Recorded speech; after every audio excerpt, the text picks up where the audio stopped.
Lures with an effective trigger and an overall profile that resembles many different prey items are normally the most versatile and successful. Fleeing crayfish, sculpin, gobies, darters, suckers, tadpoles, and even shrimp all share the profile of this fly. I fish this fly into the bottom and with some pace, with very sharp strips and short pauses.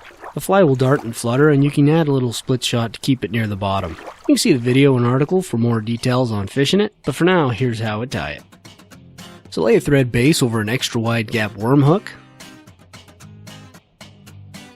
Note that this is the bottom of the hook.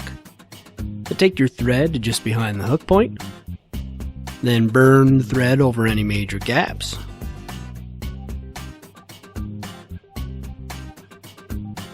Now for some fly tying 101, just tie in some sparkle braid so that it's hanging out the back.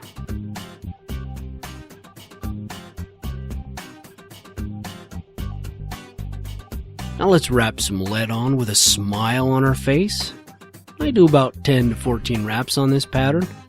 But this is a really important step because this will help the action of the fly but also make it ride point up. And when you've gotten to the front, snip through the wire with some super cheap scissors or borrow your friend's good ones. And repeat this on the back part. Just squeeze that wire together as best you can. Now in Flash Gordon style, we're going to give the lead a taper on both ends with some thread. I prefer to do it this way, but feel free to do it your own way. What this taper does is help us to transition the sparkle braid. Just work that thread until it smokes a little.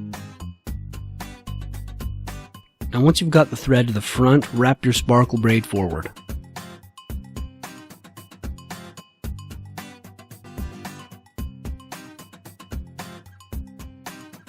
If you have a rotary vise, it's definitely time to use that guy. Wrap the braid close together up the hook.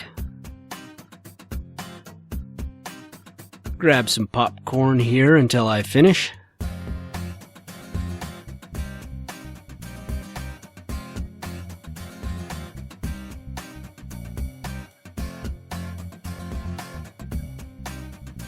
Then tie off the braid and give it a snip.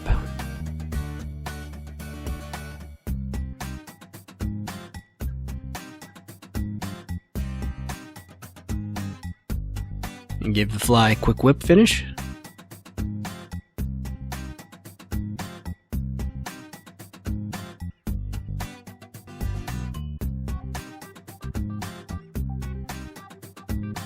Now we're going to coat the braid all over with Zap-A-Gap since we want this fly to be bulletproof. You can tie this part in bunches. At this point, adjust the hook so that the braid is more or less level. And reattach the thread and snip off the tag.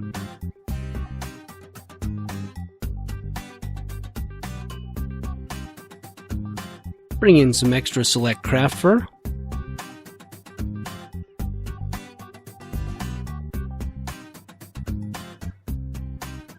Tie it down with a few wraps at first.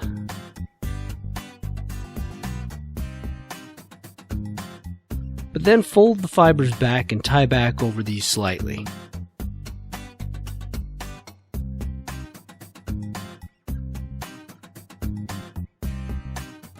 Doesn't much matter what this looks like at this point, but this way makes your fly more durable.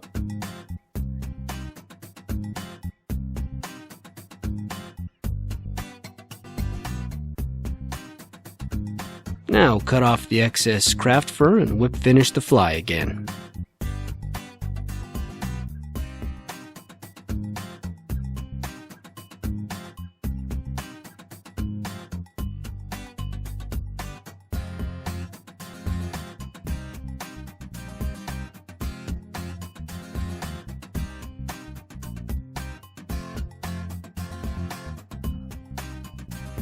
Grab the craft fur and roll it into a small pencil shape.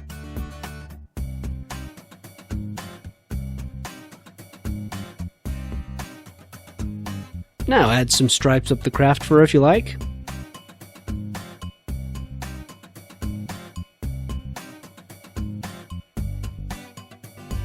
Then Zap-A-Gap it.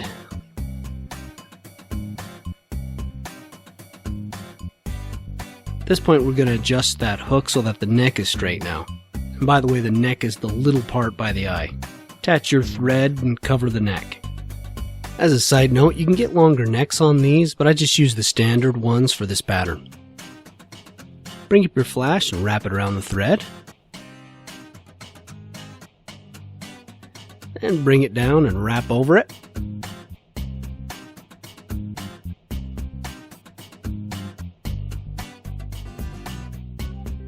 Just wrap the flash down over the hook now, then we'll finish the thread. I like to add some acrylic at this point, but you can also add it at the very end and coat a little over the laser dub as well. That's actually a pretty good option. So I coat the bottom of the fly only, which is the top here. This is more or less just to protect the fly as it moves along the bottom of the stream or lake against stones and rocks. Give it a little shot with the light.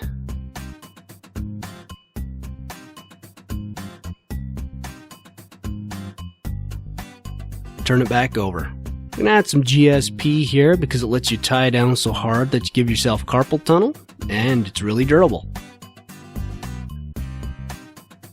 Spin your thread so that it is really tight. Then make a loose wrap around the second and thicker clump of extra select craft fur. We're not going to be cutting the tag end here, so adjust it so that the ends of the tips don't go over the eye of the hook. Then crank down on the craft fur. I actually prefer for the fur tips to go in different directions to keep it in place better. Also, a quick word on craft fur. It's not just for saltwater. There's no reason we should fear to use extra select craft fur on freshwater flies. In my experience, nearly every bass species loves it. Like all materials, it's not perfect, but it has its place in freshwater as well. In this case, it casts really well and helps in sinking the fly better. When the craft fur is down tight, just make some stripes down it, this time using the brown marker.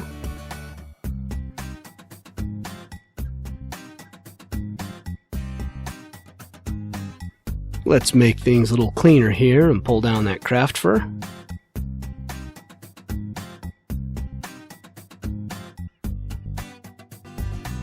Let's move on to the head. Once again, spin your thread. We're going to wrap our thread around some laser dub here.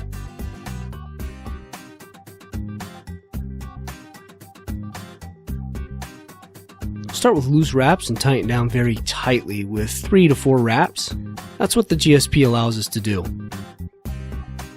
Now this large head makes the fly more weedless, it pushes more water and helps the fly to jump on strips. Distribute the laser dub around the hook more or less evenly, but if you have to skimp on the bottom.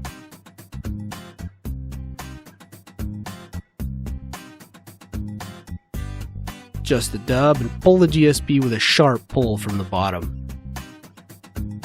Take a few wraps in front.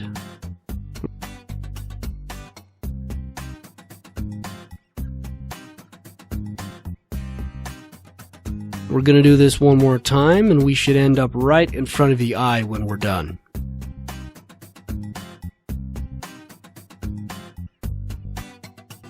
So go loose and then really tight. Be very straight when you're wrapping this, otherwise you'll miss everything or wrap way back on the neck.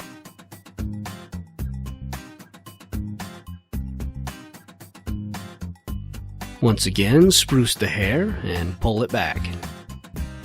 Just pop that thread from the bottom. Then wrap a few times in front of everything.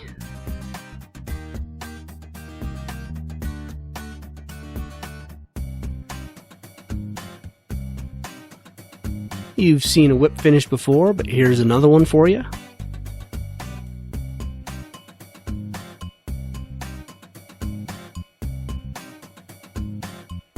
When you're done, pull the thread tight before cutting it, which I won't show you here. Now use a marker to touch the thread and change the color to your heart's content.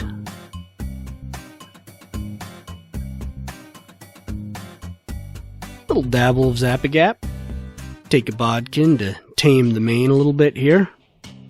Just pull out the fibers a bit throughout the head so that they go back. This will help in sinking the fly better. After this, pull the fibers back and give it a little pet or two. Then turn the fly upside down. I'm going to cut some of the hair so that the fly can sink a bit better and so that you expose the belly a bit as well. And this is what it'll look like on the bottom. And here's what the final fly will look like. It's great for smallmouth and largemouth, and also redfish, I suspect. See the article for fishing instructions at toflyfish.com. Thanks again.